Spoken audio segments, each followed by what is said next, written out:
Senator, thank you for being here tonight.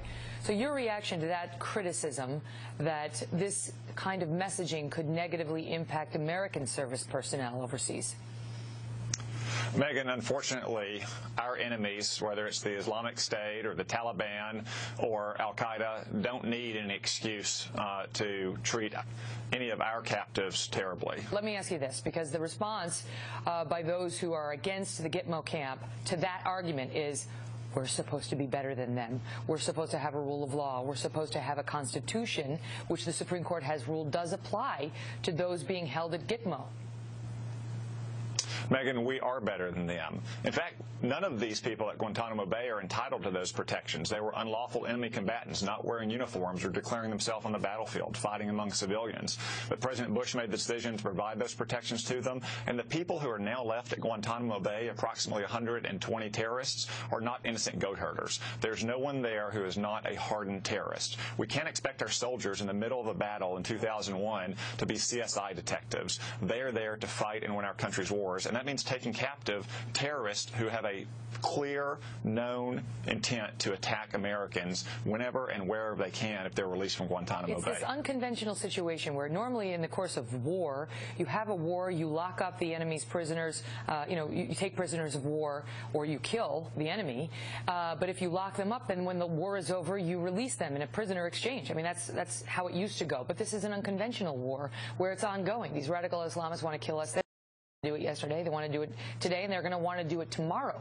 So that begs the question of what we're supposed to do with these guys down in Gitmo, which, the other side says, hey, you can't hold them in perpetuity without a trial, without charges, without the rule of law. They say they're already living in hell down there. One of the lawyers for one of the guys came out and said he's on a hunger strike and he's on a shower strike and he's in solitary confinement because he'd rather die than live out in perpetuity down there. Well, Megan, they're not American citizens. They're terrorists. They're not entitled to the legal rights of American citizens. If they didn't want to be detained indefinitely, they shouldn't have taken up arms against America. They shouldn't have helped mastermind the terrorist attack that killed 3,000 Americans. And if we release them, then you can be sure a large number of them will return to the battlefield. As by some estimates, almost 1/3 of all detainees released from Guantanamo have returned to the battlefield. And what's so regrettable, the president hasn't sent a single captured terrorist there in his 6 years in office. Okay, look, he wants to close it down, and he doesn't want to add to what he sees as the problem. What do you think is the solution? Because originally the Obama administration said, hey, let's bring them to the United States. We'll try them on U.S. soil. We can handle them in federal court. Then they said, well, hey, let's bring them into a U.S. prison. We'll put them in U.S. prison. We can handle them there. And the Republicans who were controlling the Congress said, we're going to defund all that.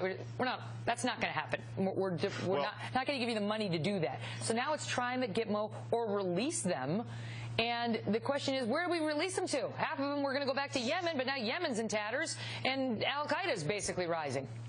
Megan, it wasn't only Republicans. It was a Democratic supermajority in Congress that started these funding restrictions to prevent the president from bringing these terrorists to the United States. In my opinion, we should preserve Guantanamo Bay as a critical part in the overall war on terror. We should be sending more terrorists there. It's always good to kill a terrorist if that's the only choice, but it's even better to capture them and interrogate them so you can develop more intelligence so we can stop attacks against the American homeland and citizens and interests around the world. Finally, before I let you go, to the lawyer for Khalid Sheikh Mohammed, who's now calling you shameful, any response? Again, terrorists don't need any excuse to attack us here. They've shown that for decades and decades and decades. We should be proud of the way we've treated these savages at Guantanamo Bay and the way our soldiers conduct themselves all around the world, to include the people who are doing the very hard work at Guantanamo Bay. Senator Tom Cotton, thank you for your service, and thank you for being here. Thank you, Megan.